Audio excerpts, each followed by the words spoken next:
Poder entre os incapazes. Vamos lá. Talvez você já tenha assistido esse filme, Missão Impossível. É aquele filme que você começa a assistir e fala, cara, como que isso daqui aconteceu, né? Você fala, poxa, isso daqui é impossível acontecer. Por isso faz jus ao nome, né? E esse camarada aqui, que é bem conhecido aí no mundo do cinema, o Tom Cruise, né? Que ele interpreta aí o Ethan, né? Nessa série de filmes. Uma coisa que é interessante é que em todos os filmes existe um momento crucial onde ele precisa fazer algo impossível. Esse daqui é um dos filmes dele que, por algo, precisava pegar lá um artefato e de repente ela lançado de cima, né, e se ele encostasse ali no chão, os alarmes iriam disparar e tudo iria por água abaixo, né? E é interessante que, se a gente parar para pensar um pouquinho, em todo filme que ele faz nesse sentido, por detrás do filme tem um elemento redentivo. E por quê? Porque sempre tem alguma coisa que vai trazer mal à sociedade e que ele então é convocado para fazer o quê? Para resolver o problema, né? Eis lá esse camarada que surge do nada, às vezes até mesmo esquecido em alguns filmes, de repente ele aparece, olha, esse cara aqui vai resolver, né? E não é que chega no final do filme e ele resolveu, né? E de que forma? Do impossível, né? De uma forma que a gente nunca imaginou que isso viria de fato acontecer. E é interessante quando nós olhamos também para a história da redenção, nós olhamos para a história do Evangelho, para aquilo que estávamos fazendo e para onde estávamos sendo conduzidos. É como se nós olhássemos para nós e pensássemos o seguinte: não tem como consertar o Asaf, não tem como consertar a humanidade, não tem. E quando nós olhamos para isso e pensamos na história da redenção, Deus vê o quê? Uma solução. Para que nós pudéssemos então encontrar o quê? A tão sonhada liberdade diante do pecado. Livres da condenação eterna. E quando nós olhamos para a história da redenção, eis que Adão e Eva pecam, desistem da amizade com Deus, insistem em viver uma vida através das suas próprias forças, ali no jardim, determinaram aquilo que eles queriam viver, né? Quero comer do fruto, quero isso. E eles então pecam contra o Senhor, toda a humanidade cai, e desde lá vivemos as consequências do pecado. Porém, num exato momento, Deus decidiu fazer o quê? Enviar Jesus Cristo, o Messias prometido, o Messias que libertaria o quê? Todas as nações, o Salvador do mundo, o Salvador meu, o seu Salvador. Jesus então vem, é colocado numa cruz, não por homem simplesmente, mas o próprio Deus, o seu Pai, o colocou ali, para que então nós pudéssemos ser libertos. O Cordeiro de Deus foi colocado ali na cruz, sem pecado, para que então pudéssemos encontrar liberdade através dele. Jesus foi colocado num túmulo e ao terceiro dia ele ressuscitou. Ressuscitou. E hoje ele está o quê? Vivo. Hoje ele está presente aqui entre nós. Ouvimos no domingo que se passou e no sábado que se passou, que Ele é suficiente, que tudo o que a humanidade precisa está na pessoa do Senhor Jesus Cristo. O Senhor Jesus Cristo. Eu convido você a pegar sua Bíblia e abrir comigo no Evangelho de João, capítulo 20, o penúltimo capítulo desse livro,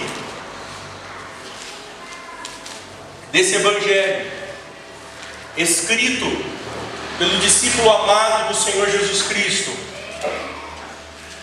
onde então, aqui no desfecho final do Evangelho de João, nós conseguimos observar algumas palavras do Senhor Jesus Cristo diante daqueles que o cercavam. Evangelho de João, capítulo 20, versículo 21, diz o seguinte: mais uma vez ele disse: paz seja com vocês. Assim como o Pai me enviou, eu os envio. Assim como o Pai me enviou, eu os envio. Queria convidar você a ler esse texto juntamente comigo. Você pode olhar aqui para frente um pouquinho, na tela. Vamos tentar ler juntos esse texto. É nesse texto que a gente vai tentar refletir e tirar algumas lições para a nossa jornada. Vamos lá? Do 3, 1, 2, 3. Mais uma vez ele diz: paz seja com vocês. Assim como o Pai me enviou, eu os envio. Para ensaio ficou bom, né, Alcemir? Agora vai ficar melhor ainda. Vamos lá? Todos juntos? Vamos lá? Mais uma vez ele diz: paz seja com vocês. Assim como o Pai me enviou, eu os envio. Amém? Quando nós ouvimos a história da redenção, a história do Evangelho do Senhor Jesus Cristo, o que tem acontecido é que essa história ela tem sido contada de uma forma, muitas vezes, e até mesmo a partir de nós mesmos, de uma forma muito privativa, muito isolada. E por que eu estou dizendo isso? Algumas pessoas têm feito do Evangelho, a nossa sociedade pós-moderna, ela já é privativa, mas muitas vezes nós nem percebemos, mas nós rapidamente criamos algumas barreiras que nós não conseguimos enxergar diante de fatos que Jesus, quando disse nos Evangelhos, quando disse na história da redenção, afirmações que são indispensáveis e que nós esquecemos de contar às pessoas.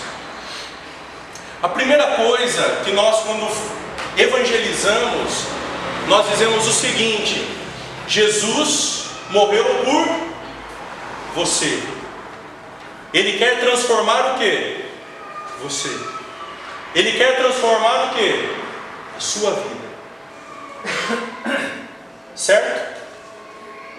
Só que se a gente parar para pensar, isso se tornou algo tão automático no anúncio nosso do Evangelho, que isso condiciona nós nos esquecermos que Jesus morreu para transformar nações, povos, e não somente uma pessoa na qual você está evangelizando. As pessoas nas quais muitas vezes nós estamos evangelizando, às vezes a gente anuncia de tal forma que parece que é exclusivo para aquela pessoa. Não que não seja para aquela pessoa, mas Jesus morreu, foi sepultado e ressuscitou para transformar e alcançar nações, povos. Apocalipse vai dizer que estará diante do trono do Senhor gente de toda tribo, língua e nação. E sabe uma coisa interessante? Que também acontece, que mostra muitas vezes como o Evangelho que nós anunciamos muitas vezes se tornou privativo. Por exemplo, a gente conta a história da redenção, como eu acabei de contar, e no final a pessoa se converte, a gente fica feliz, exalta o nome do Senhor. E o que a gente faz muitas vezes é o quê?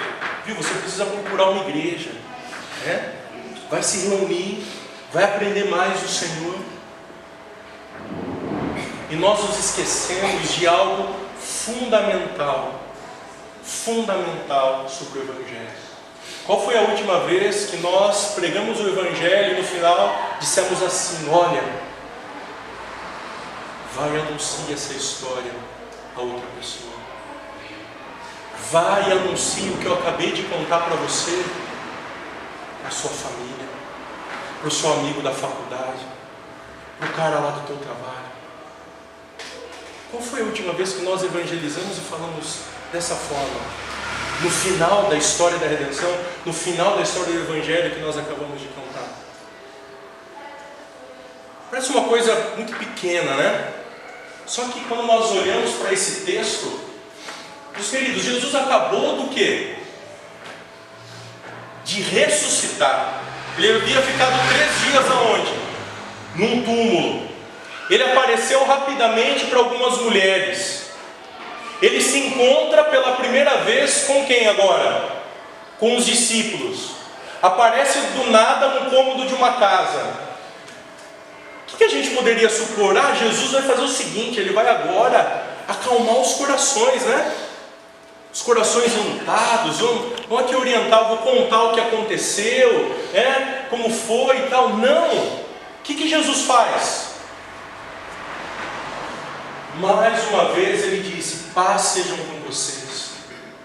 E rapidamente o que ele faz? Ele encaminha os discípulos e as pessoas que estavam ali naquela casa, vão para o quê? Para a missão. Jesus não perde tempo. E parece que muitas vezes nós temos perdido Jesus após a sua ressurreição. Vão. Assim, anunciem o Evangelho do Reino. Anunciem o Evangelho do Reino. Olha só que interessante. Vamos pensar um pouquinho mais aí nesse pequeno versículo. Mais uma vez ele disse: paz seja com vocês. E por que o autor, o evangelista João aqui faz menção de repetir de novo? Olha, mais uma vez Jesus está fazendo isso. Porque se a gente voltar os nossos olhos para alguns versículos aqui anteriores, no versículo de número 19, no finalzinho do versículo, Jesus já havia dito o quê? Paz seja com vocês. Acompanhem comigo o finalzinho do versículo 19. Jesus surgiu no meio deles e disse: paz seja com vocês. Algumas coisas importantes dessa afirmação ou dessa saudação do Senhor Jesus. A primeira, ele repete a saudação dada no versículo 19. Essa era uma saudação judaica muito comum para o ambiente daquela época. Essa saudação começa a fazer todo sentido pós-ressurreição do quê? Da pessoa do Senhor Jesus Cristo. E nós vamos olhar porque tudo isso faz sentido. E Jesus estende a paz, o quê? Aguardada. Não era simplesmente uma saudação, talvez com raso significado. Não. Tinha uma profundidade.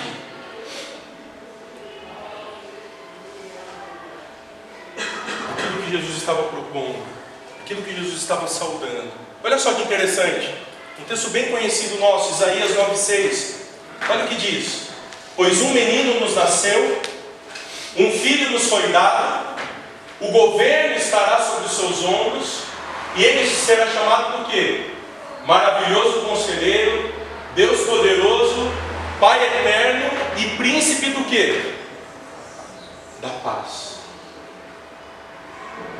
A paz que o povo tanto almejava, que o povo queria, que estava na pessoa de quem? Do Messias prometido, ela chegou. E Jesus diz o quê? Paz seja com vocês.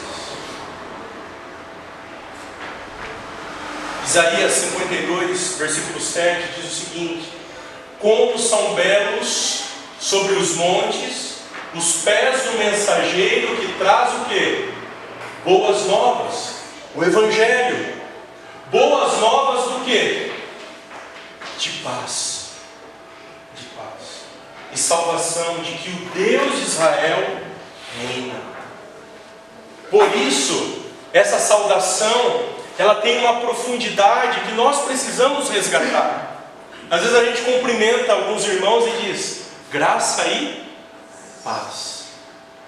É dessa paz que nós precisamos nos lembrar. É dessa paz que Jesus estava pensando no momento que saudou os seus discípulos e as pessoas que estavam ali presentes. E essa paz diz respeito a uma outra palavra muito conhecida nossa, que nós falamos às vezes, que é o Shalom. Shalom. Palavra que era muito usada no Antigo Testamento. Esses dois textos que nós acabamos de ler do Antigo Testamento estão fazendo uso dessa palavra. Shalom. Shalom. Paz. Mas de que paz o Shalom falava? De que paz Jesus está se referindo quando ele diz o quê? A paz esteja com vocês. Vamos lá. Por fim, o branco aqui não ajudou muito, mas eu vou lendo para vocês. O Shalom afirmava sobre uma paz que é completa.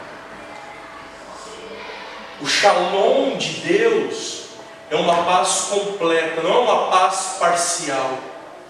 O Shalom é uma paz que se estende a todas as áreas da vida. A todas as áreas da vida. O Shalom se referia à saúde, ao bem-estar, à totalidade, ao sossego e à amizade. O Shalom diz respeito a isso. O Shalom lembrava da aliança de Deus com o seu povo, que outorgou paz, que deu paz. Quando então os judeus usavam dessa palavra, ela tinha todo esse significado. O Shalom de Deus, a paz de Deus. E por que essa paz então chegou? Por que essa paz chegou? E Jesus está saudando dessa forma porque alguém morreu e alguém ressuscitou, e por isso que a paz chegou. Paz seja com vocês. Paz seja comigo. O reino de Deus chegou.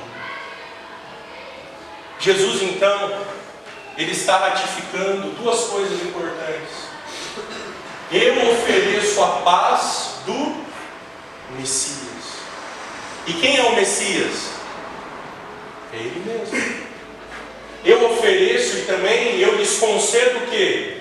As dádivas do reino. As dádivas do reino. Os presentes do reino.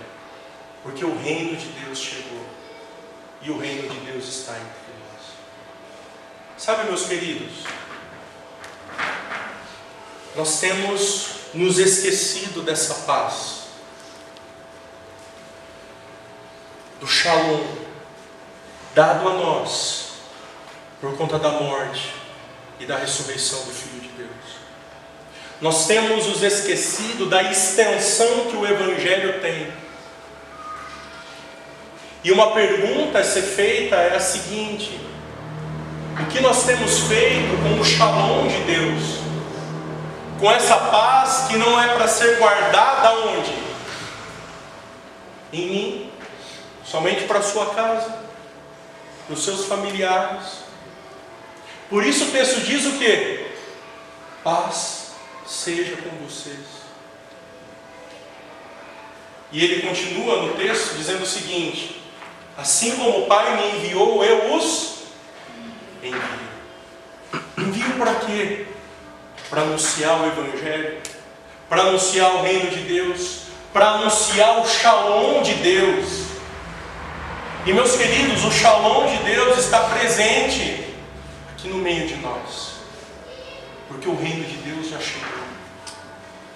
O reino de Deus é visível através da sua família, através da maneira que você lida com o trabalho, através da maneira que você trata os seus filhos, como ouvimos no domingo passado, como você trata a esposa, como o esposo trata a esposa, na maneira como lidamos com todas as facetas da nossa vida. O shalom de Deus precisa estar o quê? Presente. Porque nós tipificamos através da nossa vida o quê? O reino de Deus futuro, que chegará a nós plenamente quando o Senhor Jesus retornar e estabelecer o seu reino de forma plena sobre essa terra. Eu e você somos desafiados por Jesus Cristo, assim como o Pai me enviou, eu os envio. Eu os envio. E olha só que interessante, no judaísmo existia uma norma legal e vigente que pensava e considerava o seguinte: o enviado é igual ao que o enviou. O enviado é igual ao que o enviou. Porém, maior que o que envia, o enviado não pode ser. Nós não somos maiores do que o Senhor Jesus Cristo. Nós não somos maiores do que Deus. Mas nós recebemos, através da autoridade do Senhor Jesus Cristo, uma missão. Missão essa que aos nossos olhos muitas vezes parece até mesmo o quê? Impossível. Mas que tem um alcance, e que o Cristo quer alcançar a todos os povos, a todas as nações, a todas as pessoas. Jesus não exonera ninguém da missão. Ele não exonera algumas pessoas que creem no Evangelho. Não. Todos os que creem no Evangelho precisam viver o quê? A missão. Missão que é de Deus, que começou por Ele e que se estende hoje a quem? A mim, a você, a toda a igreja do Senhor, não só a igreja aqui que se reúne nesse local chamado casa de oração, não, a toda a igreja espalhada sobre essa terra, Jesus não exonera a igreja da missão.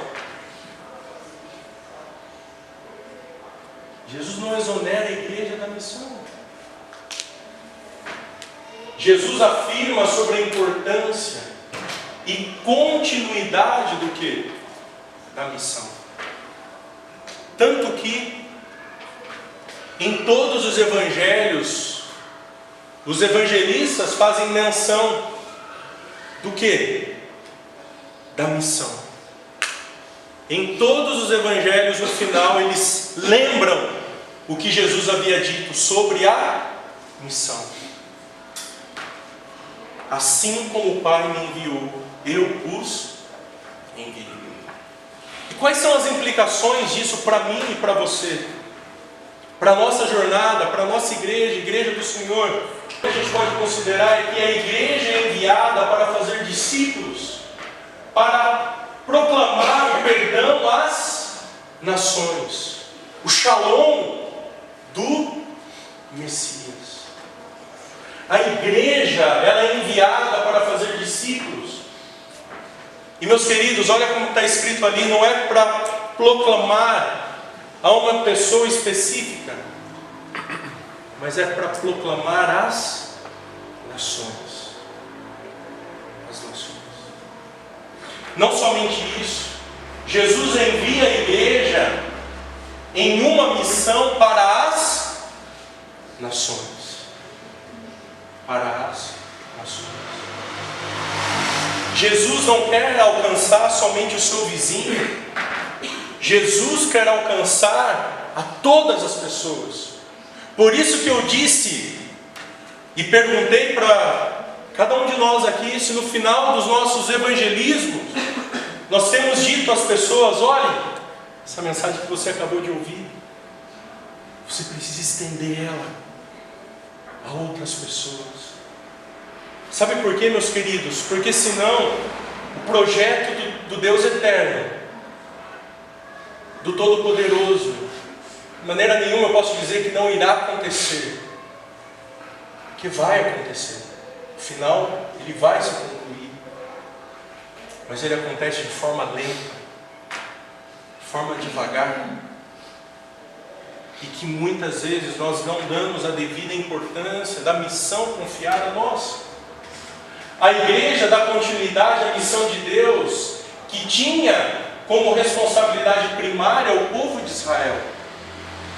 Quando nós olhamos para a palavra de Deus, Israel atrairia as nações para ele, o povo.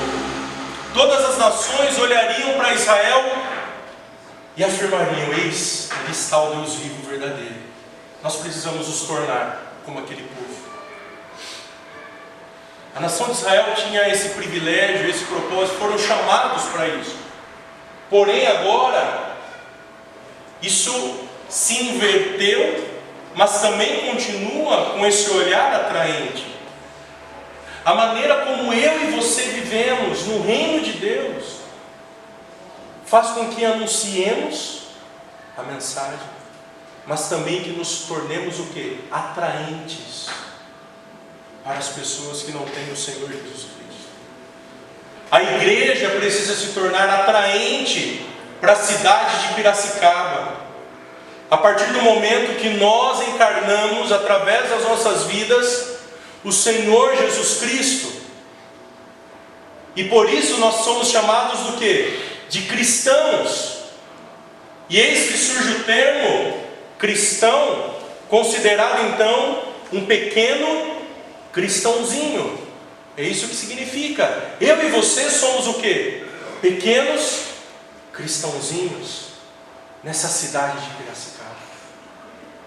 E que a partir da nossa vida, da nossa jornada, da maneira como nós vivemos, nós alcançaremos gradativamente povos, nações, para a glória de Deus, para a glória do Todo-Poderoso.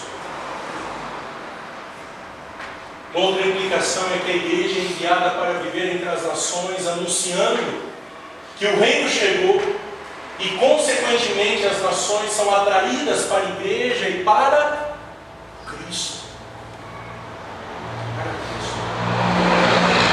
Nós nos tornaremos atraentes, mas a partir do momento que as pessoas começarem a olhar em nós, elas começarão a contemplar quem? Jesus Cristo, o Filho de Deus. E meu querido, isso não diz respeito à nossa geografia. Se isso daqui cair e desmoronar, e tudo por água abaixo, isso aqui não é igreja. Essas paredes não é igreja. Essa mesa aqui não é santa não, meus queridos. Não. Eu e você somos a igreja. Você precisa ser atraente à luz da maneira como você vive nesse mundo. O Evangelho nos estimula a fazer isso. O amor de Cristo revelado precisa nos estimular a isso. É por isso que nós daqui a pouco iremos celebrar a ceia do Senhor, e a ceia do Senhor precisa voltar os nossos olhos para aquilo que Cristo nos chamou a fazer. Gente, se lembrem do contexto do Evangelho. Jesus não está respondendo a nenhuma pergunta, Jesus ali não está tentando apaziguar os corações, não. Jesus rapidamente faz o quê? Paz sejam com vocês. Da mesma forma que o Pai enviou, eu os envio. Vão e façam discípulos. A missão acontece baseada na ressurreição e com o poder do Espírito Santo. Por que a missão que é impossível se torna possível? Porque o Espírito Santo de Deus está na igreja. Atos 1:8 diz o Senhor Jesus: mas recebereis poder ao descer sobre vós o Espírito Santo, e sereis testemunhas em Jerusalém, Samaria e até os confins da terra. Todas as nações. Todas as nações. A igreja do Senhor é convocada a isso. Você é chamado a isso, eu sou chamado a isso. Jesus os convoca a vivermos isso. Meus queridos, a igreja deve continuar a missão de Jesus. Eu e você precisamos continuar a missão que o Senhor Jesus começou. Que Deus começou lá no Jardim do Éden. Os missiólogos dizem, quando começou missões na Bíblia, quando Deus diz: Adão, aonde estás? Deus indo em direção a quem? Ao homem, para restaurar, para renovar, para transformar, para trazer de volta o Shalom de Deus. O Shalom de Deus. O que nós podemos fazer com tudo isso? O que nós podemos levar para casa? A missão é minha, a missão é sua. Missão essa dada por Deus, dada pelo Senhor Jesus Cristo. O Shalom está sobre nós. E precisamos então anunciar Ele a todos os povos, a todas as pessoas. A primeira coisa é que quando o Evangelho é abraçado, quando o conceito de amor é norteado pelo amor de Cristo, a missão acontece de forma natural, não como um programa da igreja. Por isso nós precisamos fazer o quê? Abraçar o Evangelho. Se tem alguém que precisa do Evangelho, eis aqui Asaf. Diariamente eu preciso ouvir o Evangelho. Diariamente a igreja do Senhor precisa do Evangelho, do Cristo que vive, do Cristo que morreu e que ressuscitou. Porque se nós não contemplarmos a beleza do Evangelho, nós não sentiremos estimulados a fazer o quê? A viver a missão que Cristo confiou a nós, a toda essa igreja, a toda a igreja espalhada por esse mundo. Abraça o Evangelho, se agarra ao Evangelho do Reino, confie no Evangelho. Vocês se lembram que o apóstolo Paulo, 2 Coríntios capítulo 5, ele vai dizer o seguinte: o que me impulsiona a fazer o que faço é o amor de Cristo. É o amor de Cristo. Se você não olhar para a cruz diariamente, dia após dia, você não vai evangelizar ninguém. Se você não contemplar a cruz de Cristo, relembrar do túmulo vazio, você não vai anunciar o Evangelho a ninguém. Você não vai. Você não vai viver a missão, você não vai testemunhar ao seu vizinho do que Cristo está fazendo na sua vida. O Evangelho precisa ecoar através da nossa maneira de viver. E meus queridos, nós temos o poder de Deus sobre nós para fazermos isso. Por isso a missão é possível, se torna possível.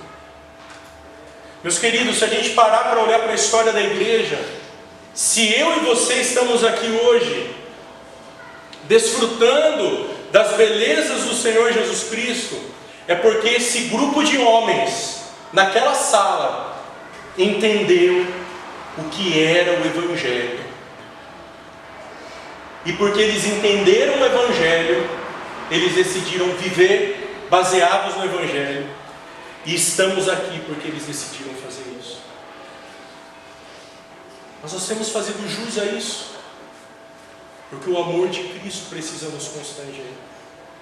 Meus queridos, quando nós olhamos para a sociedade que nós vivemos, para as pessoas, para as crianças rebeldes, para aquelas pessoas que matam uns aos outros, para a situação do nosso governo. Meu querido, se nós não olharmos para a cruz de Cristo, nós não teremos estímulo algum para falar do reino de Deus.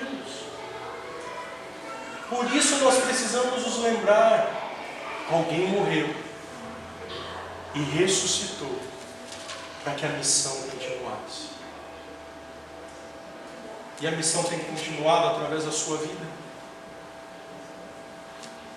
Para quem você já falou de Cristo esse ano?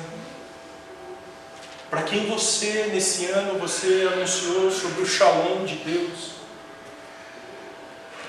Para quem você anunciou as boas novas do reino? Eu não posso estar onde você está. E você não pode estar onde eu estou e onde eu vivo. Por isso Cristo estendeu a todos a missão. Por isso a missão não pode parar. Por isso você é importante para a missão de Deus. Se o Evangelho estiver estagnado somente em algumas áreas de nossa vida, não iremos executar as ordenanças de Deus. A extensão do Evangelho é imensa. A missão foi dada a nós, pois alguém morreu e ressuscitou. Dependa do poder do Espírito Santo. Então, enquanto nós tivermos a nossa mente baseada ou limitada a barreiras que nós pré-condicionamos no anúncio do Evangelho, meu querido, nós não vamos anunciar o Evangelho. Você não anunciará e eu também não anunciarei. Por isso nós precisamos ter em mente a mentalidade o quê? Plena do Evangelho. Jesus não morreu somente por você. Jesus morreu por todos, por nações. Ele quer atrair nações a Ele. Ele quer transformar pessoas de toda tribo, língua e nação. Por isso nós temos o irmão Gerson lá no Amapá, plantando uma igreja. E talvez se você for lá, você vai falar: cara, como ele tem coragem de ficar aqui no meio do nada? É porque ele tem entendido que o Evangelho é para todas as nações. É por isso que às vezes nós vemos homens e mulheres, por exemplo, como o Tatu, que foi lá para Moçambique para pregar o Evangelho. Porque homens e mulheres ainda continuam entendendo que o reino de Deus não está limitado. Ele se estende a todas as nações, a todos os povos. A igreja, ela é responsável por levar o Shalom do Messias a todas as nações. Por isso, enquanto você não entender que o seu campo é onde você está inserido, as nações nunca serão alcançadas. Enquanto você não entender que o seu campo missionário, em primeiro lugar, é a sua casa, depois o seu trabalho, o seu vizinho, as pessoas que te cercam, as nações não serão alcançadas. Não serão alcançadas. Pregue o Evangelho no local que você está inserido. Mas, Azaf, como as nações serão alcançadas através disso? Meus queridos, a dinâmica do Evangelho é algo maravilhoso. Maravilhoso. Quantas e quantas histórias de pessoas de outras nações que vieram para a nossa realidade, por exemplo, para o Brasil, que lá no seu povo não poderiam ouvir do Evangelho de Deus. Ouviram no nosso país, foram transformadas pelo poder do Evangelho, e quando foram embora, ao chegarem na sua casa, fizeram o quê? Anunciaram do Evangelho, do reino.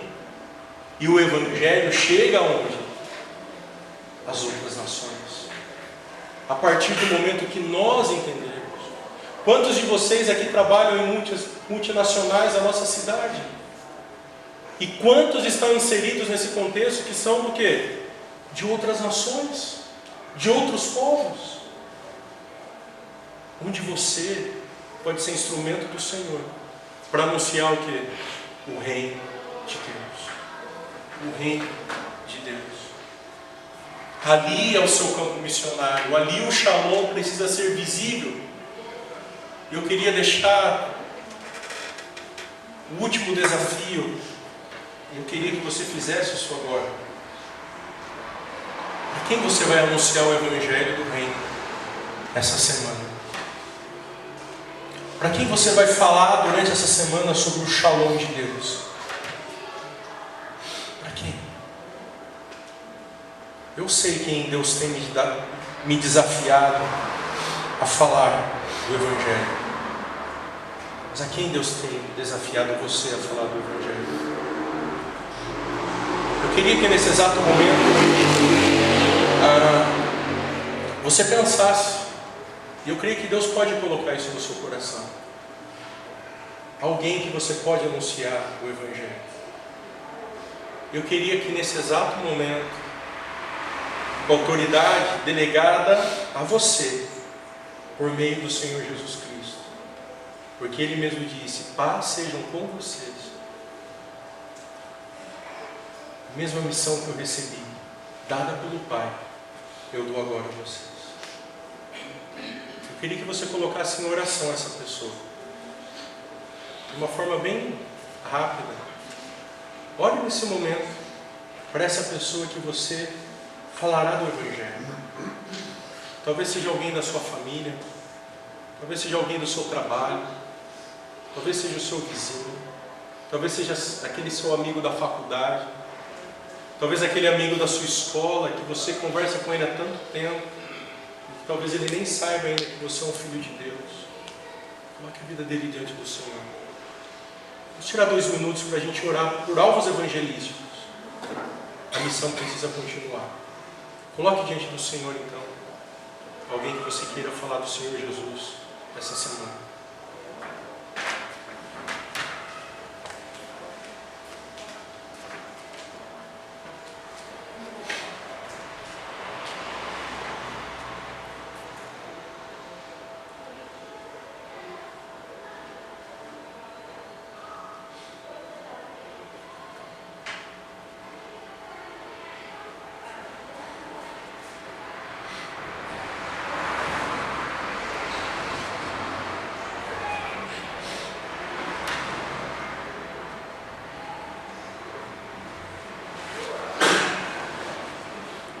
Vamos ler juntos de novo o nosso texto dessa noite, que a gente possa carregar ele durante essa semana.